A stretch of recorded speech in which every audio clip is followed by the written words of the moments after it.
All right, it's pretty awesome and incredible to be able to sit here and hear former presidents and VIPs and my dad's bosses speak so favorably above him. I'm applying for a lot of jobs right now, and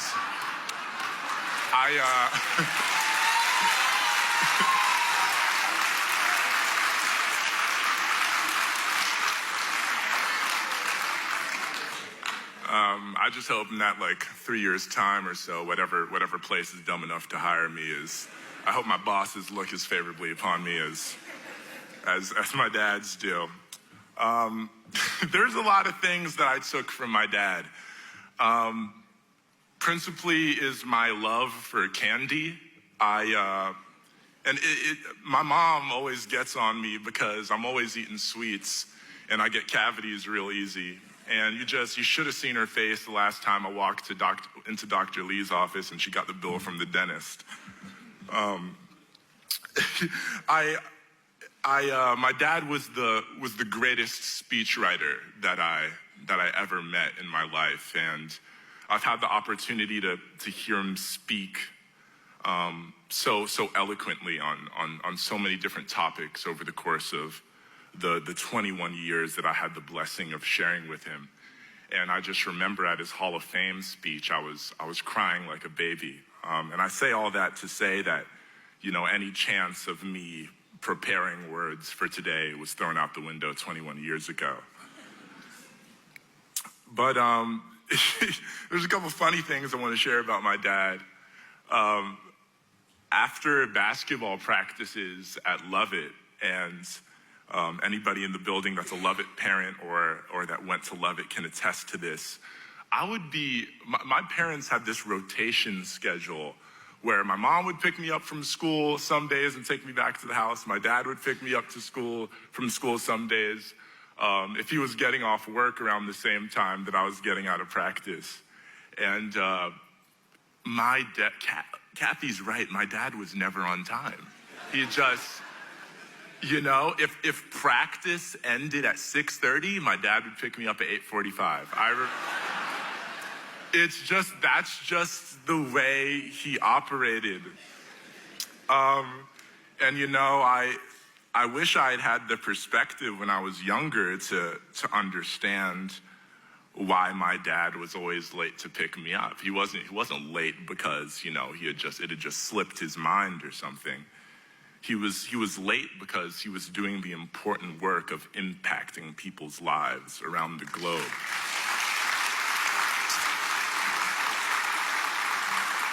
And if I had had the same perspective that I do now, when I was a teenager, I would have told him to take all the time that he needed. I don't want to run too long here. So I would like to speak on some special moments that I got to share with my dad ever since I moved back home to Atlanta after graduating college in May. And there was one morning when I remember I'd heard about this book called Good, Beautiful, and Kind by Pastor Rich Viadas, who's based out of Brooklyn. And I told my mom the night before I left for Barnes & Noble, I said, I really want to go get this book. I heard about it on Instagram and I've been dying to read it. So the next morning, I was at Barnes & Noble's at 9:59 in the morning, 1 minute before they opened. And when I went there, they looked around for the book and they got it for me. And I read half the book before I even left the store. And when I came home, it was a really special moment. I got to share some of the beautiful passages of that writing with my dad. And for those of you that aren't familiar with that title, Good and Beautiful and Kind, is a title adopted from a Langston Hughes poem called Tired. And that poem reads, I am so tired of waiting for the world to become good and beautiful and kind. Let us take a knife and cut this world in two and see what worms are eating at the rind. And that poem resonated a lot with me, not only a couple months ago, but also today, because just hearing the stories of my father today, I'm reminded that my dad really had a hunger to get to the core of things, to get to the core of people, to get to the core of this world. And I truly believe that's what drove him into our hearts. And he had this massive magnetic gravitational pull, and he pulled us into his orbit. And we were just so blessed to get to spend the time that we did with him. And I want to end my words today with just a little bit of the perspective that I've adopted over the course of last night and this morning during these beautiful services. My dad passed away at age 58. My mother's father, Katamba, from which I bear my name, passed away at age 54. Over the last 3 years, I've witnessed not only in myself, but I've personally experienced with other people my age. People my age feel like we're waiting around for a purpose, like we're waiting around for a calling. We're waiting for an important opportunity or something monumental to happen to us to take action so we can step into the lives of others. But I want to remind everybody who's young in the crowd today, and even the older folks in here, that as long as you've got people around you, there's ways that you can help. There's ways that you can step in and touch the lives of others. My dad was a gigantic, beautiful, shining example of that. And I'm gonna be thinking about him for the rest of my life. So I love all of you guys. Thank you for coming out today. And I'll leave the rest to my beautiful sister and my handsome brother, JJ.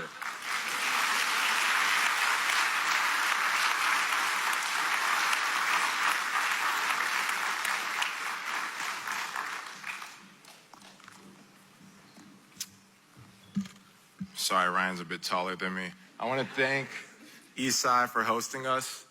And I want to thank everybody for coming out, friends, family, associates. As it says on the screen, my name is Jean-Jacques Mutombo, and I want to clarify, my name is Jean-Jacques Dikembe Mutombo Jr.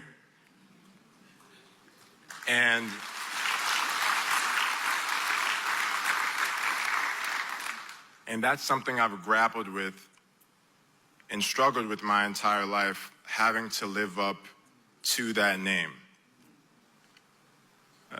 I didn't prepare words today because I wanted to speak from the heart, but we are all witnesses to the life of Dikembe Mutombo and his greatness and what that means to all of us. He's impacted us in some way. My father passed on September 30th. And 2 years ago, September 30th was my last day of an internship, and it was the last day of my life where ignorance was bliss. My father was with my mother in Japan, and when he came home, and my mom told me, Jean-Jacques, we're going to the hospital with your father. That was the last time I saw my father walk without any support in my life. But my father was resilient. Anybody who knows Dikembe knows that he was not going to give up. I saw him go to physical therapy. I took him to physical therapy, whether it was the replacement of a catheter, or there was screening for cancer. All of those things I witnessed. I used to have dreams that I would see my father walk again. I never saw my father walk again.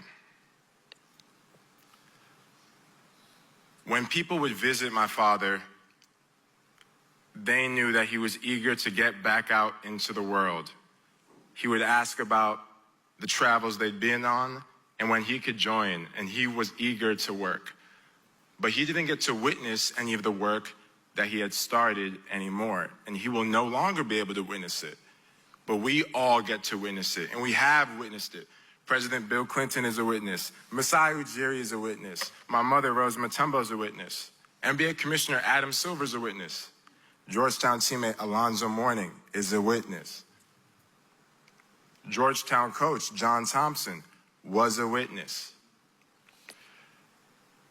President Kennedy said something in his inaugural address saying, God's work on earth must truly be our own. And it's something that always stood out to me because I believe that's what my father embodied. That he tried to actualize positive change in this world. In the 2000s, I would go visit my dad in Houston because we were living in Philadelphia, and he would have a miniature model of what would become the Biomba Marie Mutombo Hospital. In 2015 and 2016, I got to see that model in real life. He actualized his ideas. God's work on earth did come to life. And when my father was sick, I was speaking to him in the room once. There was a hospital bed beside the bed that he used to sleep on. And we were having a private conversation, and I just was talking about Africa and all the things that we could do in this world and how we can make it better. And my father just looked at me and said, do you think I've done that? And I think we all know the answer, that he has done that. Thank you to everybody for coming.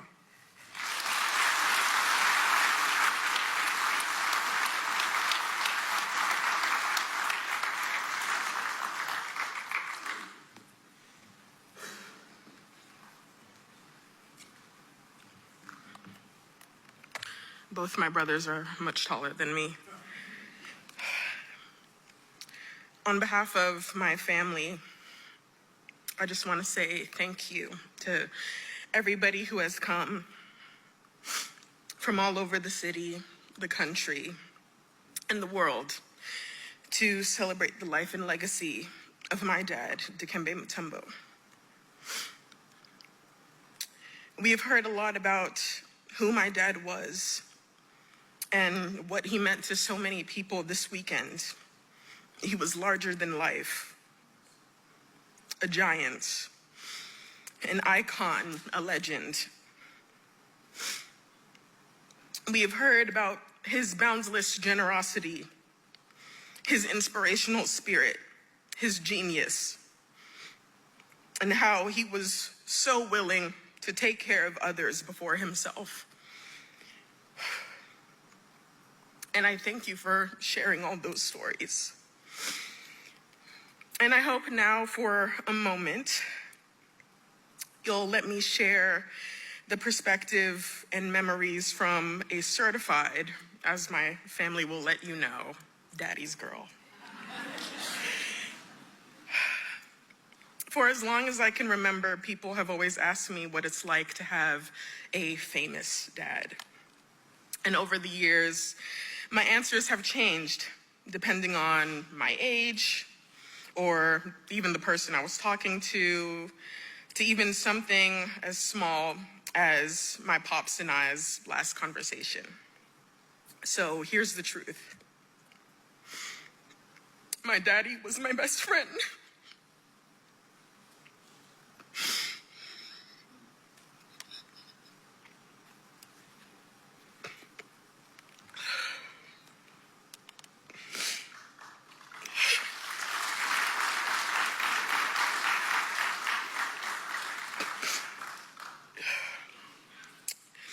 As the eldest and the only girl, so much of my heart belonged to him.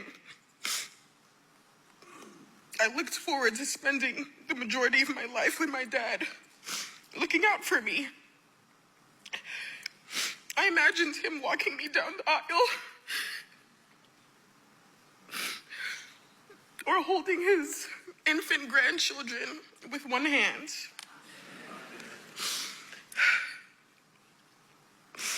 He was meant to just be one call away. He He was gonna cheer me on when I won my first trial and visit me when I purchased my first home. My pops was my superhero. He was already an NBA superstar by the time I came along, and with adoring fans calling him Mount Mutombo and gesturing back to him the infamous, "No, no, no, not in my house."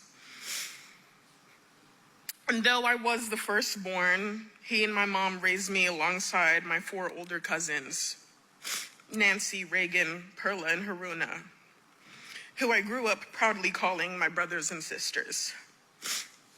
So from the very start, between our packed house and the hundreds of thousands, if not millions, of basketball fans around the world, I've had to share my dad.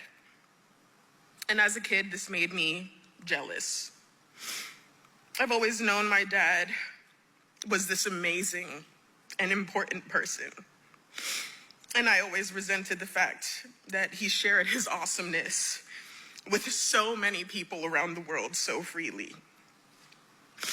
But today, at 27 years old, and seeing the sheer amount of people who have come to celebrate him, I can firmly say that sharing my dad with you has been the honor of my life.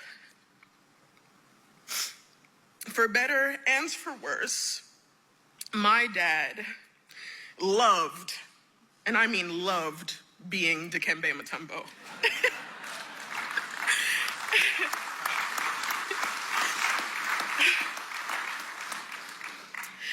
He loved being a husband, a father, a brother, an uncle, a tonton, a friend, and an all-around global citizen. He understood the profound privilege that his career and success gave him, and that power came with immense responsibility. And yes, I'm quoting Spider-Man.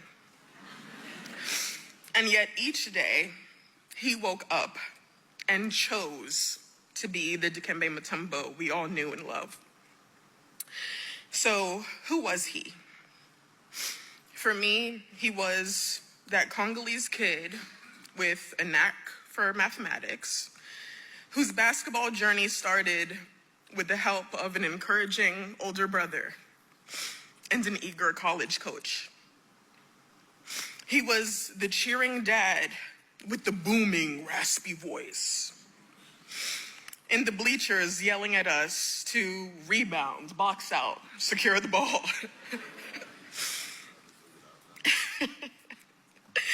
He was the considerate tall guy at the back of the chapel supporting his kids' voice recitals in such a way that wouldn't block the other parents' view. He's the goofy dude that misplaced 4 brand new iPhones on Christmas Day. He was Dikembe Mutombo, the dancer, the music lover, the bad picture taker, the world traveler, the family movie night goer, the here's a little something sneaky money giver, the so what are you studying now interrogator, the hospital and school builder. He was our father, our gift, our Superman. And he was the best girl dad I could ever ask for. Pops, I miss you. And I'm really looking forward to seeing you again.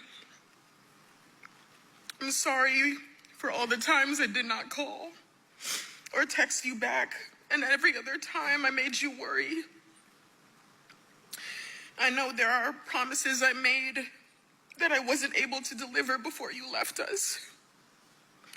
But I promise to keep working for you, and for Mommy, and for JJ and Ryan. I love you to the moon and back 1,000 times. Rest in peace.